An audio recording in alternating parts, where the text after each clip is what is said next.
Assalamualaikum warahmatullahi wabarakatuh. Saya Milda Fitriasani. Perkenalkan, nama saya Aisyah Putri Ramadhani. Perkenalkan, nama saya Firata Julianti. Halo, perkenalkan nama saya Aziz Hussein. Assalamualaikum warahmatullahi wabarakatuh. Saya Yulian Muhammad.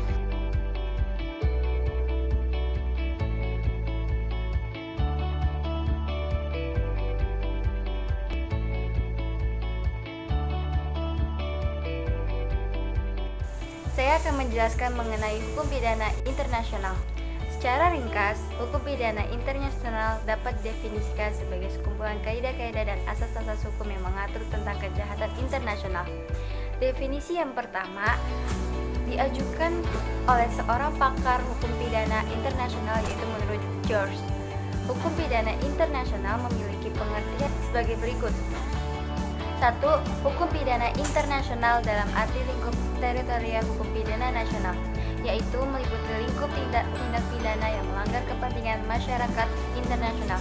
Akan tetapi, kewenangan melaksanakan penegakan dan peradilan atas pelaku-pelaku yang diserahkan sepenuhnya kepada yurisdiksi kriminal negara yang berkepentingan dalam batas teritorial negara tersebut. 2. Hukum pidana internasional dalam arti aspek internasional yang ditetapkan sebagai ketentuan dalam hukum pidana nasional. Peristiwa-peristiwa tindak pidana di mana suatu negara yang terikat pada hukum internasional berkewajiban memperhatikan sanksi-sanksi atas tindakan perorangan sebagaimana ditetapkan di dalam hukum pidana nasionalnya. Pengertian yang ketiga, hukum pidana internasional dalam hukum pidana nasional. Ketentuan-ketentuan di dalam hukum internasional yang memberikan kewenangan atas negara nasional untuk mengambil tindakan atas tindak pidana tertentu dalam batas yurisdiksi kriminal, dan memberikan kewenangan pula kepada negara nasional untuk menerapkan yurisdiksi kriminal di luar batas teritorialnya terhadap tindak pidana tertentu. 4. Hukum pidana internasional dalam arti ketentuan hukum pidana nasional yang diakui sebagai hukum yang patut dalam kehidupan masyarakat bangsa yang beradab. Yang kelima, hukum pidana internasional dalam arti kerjasama internasional dalam mekanisme administrasi peradilan pidana nasional. Yang keenam, hukum pidana internasional dalam arti kata material, objek pembahasan dan hukum pidana internasional yang telah ditetapkan oleh PBB sebagai tindak pidana internasional dan merupakan pelanggaran atas Jedre Gentium seperti kejahatan perang dan lalu lintas ilegal perdagangan narkotika. Kemudian saya akan menjelaskan mengenai hukum pidana internasional. Dalam hukum pidana internasional telah diakui merupakan disiplin ilmu baru dalam ilmu hukum sejak berakhirnya Perang Dunia Kedua pada tahun 1945. Hukum pidana internasional telah diakui secara internasional pertama kali terjadi melalui resolusi yang diajukan Sidang Umum Perserikatan Bangsa-Bangsa pada tanggal 21 November 1947. Kemudian, sejak berakhirnya Perang Dunia Kedua, hukum pidana internasional merupakan gabungan dari dua disiplin hukum, yaitu hukum internasional dan hukum pidana. Tetapi tetap saja, hukum pidana internasional merupakan disiplin hukum baru dan harus berdiri sendiri karena hukum pidana internasional mempunyai objek kajian, asas-asas, dan kaidah yang terlepas dan berbeda dari dua disiplin sebelumnya. Kemudian, setelah Perang Dunia Kedua, Tribunal Militer Internasional Nuremberg, setelah berakhirnya Perang Dunia Kedua, diputuskan untuk membentuk Tribunal Internasional khusus untuk mengadili pelaku kejahatan perang di bawah kekuasaan sekutu. Kemudian, pada bulan Agustus 1945, Piagam London untuk Tribunal Militer Internasional, dikenal juga sebagai The Nuremberg Charter, disetujui. Piagam itu memberikan yurisdiksi tribunal untuk mengadili orang-orang yang melakukan 3 jenis kejahatan. 1. Kejahatan terhadap perdamaian, yaitu merencanakan, mempersiapkan, memulai atau menentang perang atau melakukan agresi atau perang yang merupakan pelanggaran terhadap fakta internasional, perjanjian atau jaminan, atau ikut serta dalam rencana bersama. Kedua, kejahatan perang. yaitu pelanggaran terhadap hukum atau kebiasaan perang. Pelanggaran ini termasuk namun tidak terbatas pada pembunuhan, perlakuan kejam atau deportasi penduduk sipil di lokasi yang dikuasai untuk diperbudak, diperkerjakan atau tujuan lainnya atau menghancurkan tidak dapat dibenarkan di sisi kebutuhan militer. 3. Kejahatan terhadap kemanusiaan yaitu pembasmian, perbudakan, pemindahan atau tindakan tidak manusiawi lainnya terhadap populasi sipil sebelum ataupun pada saat perang atau menuntutan atas dasar politik, rasial atau keagamaan. Selanjutnya saya akan menjelaskan mengenai sumber-sumber hukum pidana internasional. Hukum pidana internasional bersumber dari dua bidang hukum yakni hukum pidana internasional dan hukum pidana nasional. Maka sumber hukum pidana internasional yaitu sebagai berikut. Yang pertama, hukum internasional, yaitu hukum internasional mengenai masalah-masalah pidana atau kejahatan. Yang kedua, hukum pidana nasional yang mengandung dimensi-dimensi internasional. Sekian dari saya, kurang lebihnya mohon maaf. Terima kasih.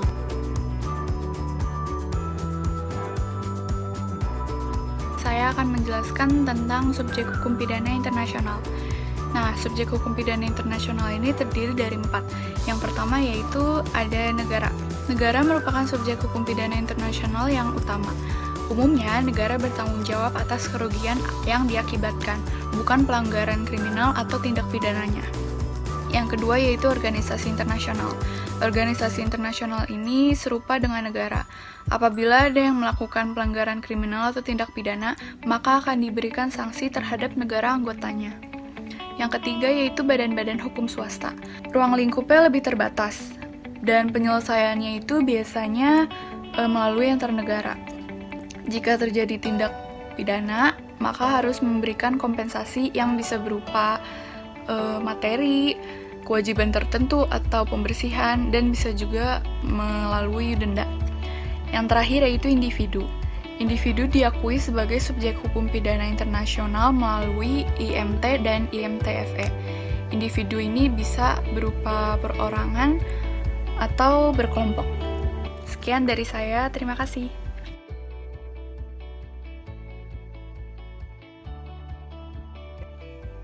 Oke, saya di sini akan menjelaskan tentang asas hukum pidana internasional. Asas hukum pidana internasional terbagi menjadi 3 bagian. Yang pertama, asas yang berasal dari hukum pidana internasional. Yang kedua, asas yang berasal dari hukum pidana nasional. Dan yang ketiga, asas yang benar-benar mandiri.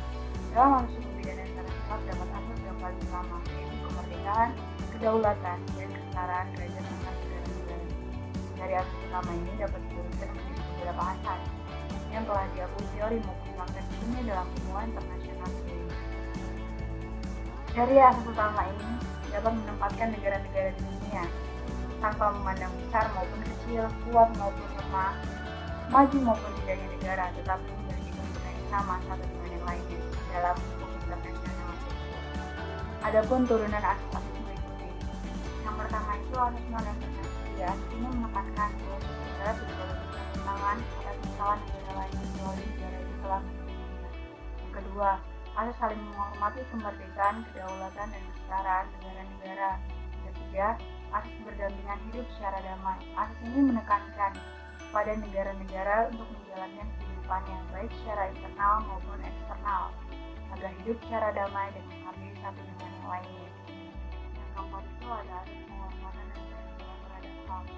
Asas ini menekankan kewajiban terhadap negara-negara, bahkan kepada siapapun untuk melakukan penghormatan dan perlindungan terhadap HAM dalam situasi dan kondisi bagaimanapun juga. Yang kelima, ada asas suatu negara tidak boleh melakukan tindakan atau mencerminkan kedaulatan negara lain dalam negaranya. Karena asas ini akan menjadi kaidah-kaidah hukum internasional yang lebih konkret dan positif dan diterapkan oleh sistem hukum internasional. Selanjutnya ada asas-asas hukum pidana internasional yang berasal dari hukum pidana nasional. Asas utamanya ialah asas legalitas dan asas kulpabilitas. Asas legalitas ini menyatakan bahwa seseorang tidak dapat dipidana bila perbuatannya tidak ada atau belum diatur dalam undang-undang pidana nasional. Kedua, ada asas non-retroaktif. Asas ini merupakan turunan dari asas legalitas yang mengharuskan menetapkan perbuatan pidana terlebih setelah itu baru diproses sesuai dengan undang-undangan pidana nasional. Yang ketiga itu ada asas kulpabilitas. Asas kulpabilitas menegaskan bahwa seseorang hanya dapat dipidana apabila perbuatan atau tindak pidananya telah dapat dibuktikan sesuai dengan peraturan perundang-undangan hukum pidana nasional dan telah melalui proses badan peradilan dan badan berwenang lainnya. Yang keempat itu ada asas praduga tak bersalah. Asas ini menegaskan seseorang diduga tak bersalah apabila tidak dapat dibuktikan kesalahannya atau perbuatan pidananya sesuai dengan peraturan undang-undang hukum pidana nasional. Selanjutnya yang kelima ada asas neglijen. Asas ini menegaskan bahwa seseorang yang telah diadili atau dijatuhi hukuman tidak dapat diadili atau dijatuhi hukuman untuk kedua kalinya atas kasus yang sama. Selanjutnya ada asas yang benar-benar mandiri. Asas internasional yang benar-benar mandiri dimulai dari kesepakatan London 8 Agustus 1945 sesuai dengan Mahkamah Militer Internasional atau Charter.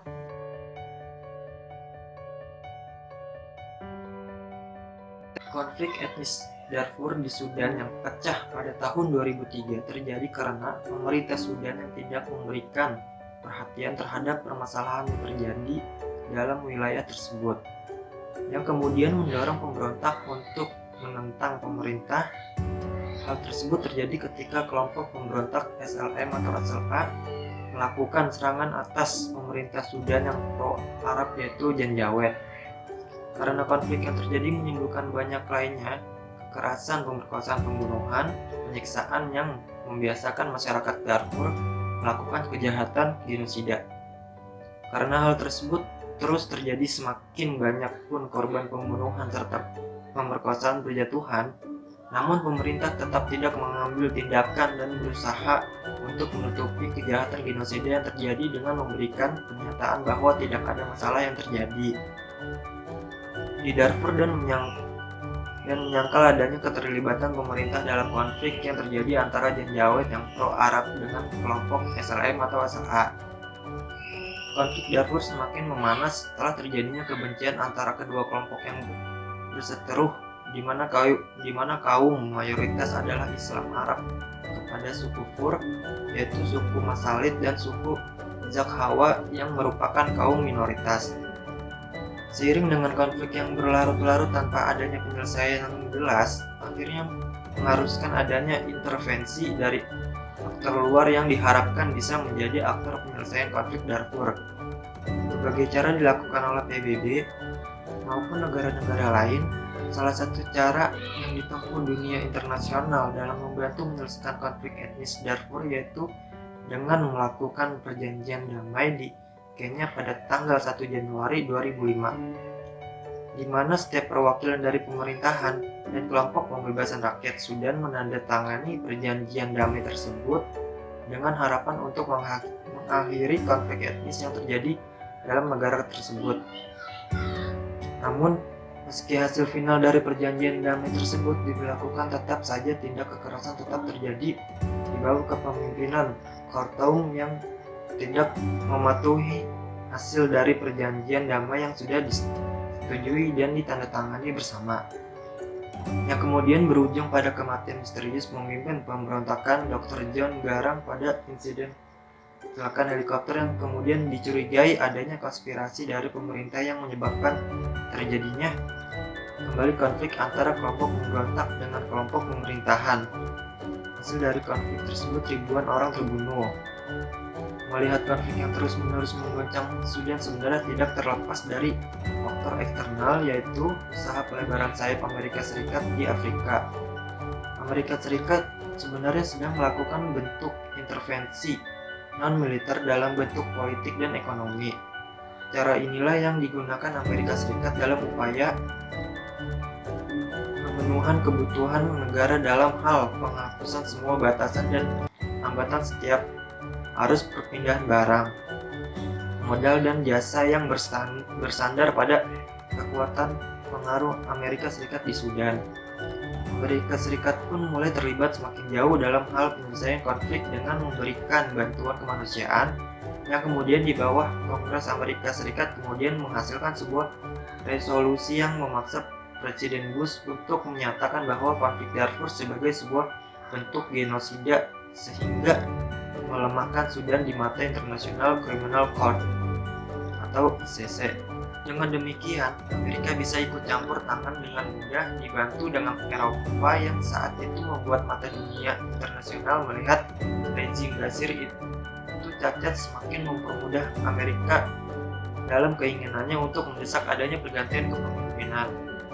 Karena ketakutan Amerika akan terbentuknya negara Islam baru yaitu Sudan, Amerika Serikat terus berusaha melelehkan Sudan. Amerika Serikat sadar bahwa menggunakan kekuatan militer bukanlah cara efektif, karena harus menguras dana besar dan menelan korban jiwa yang tidak sedikit. Oleh karena itu, Amerika Serikat kembali menerapkan konspirasi lama yang hingga kini terbukti masih cukup berhasil dilakukan, yaitu dengan tetap menjaga konflik internal terus terjadi, kemudian mengotak-kotakannya dengan menjadi negara-negara kecil setelah negara tersebut lemah. Giliran sumber daya alam yang akan diraup secara mudah.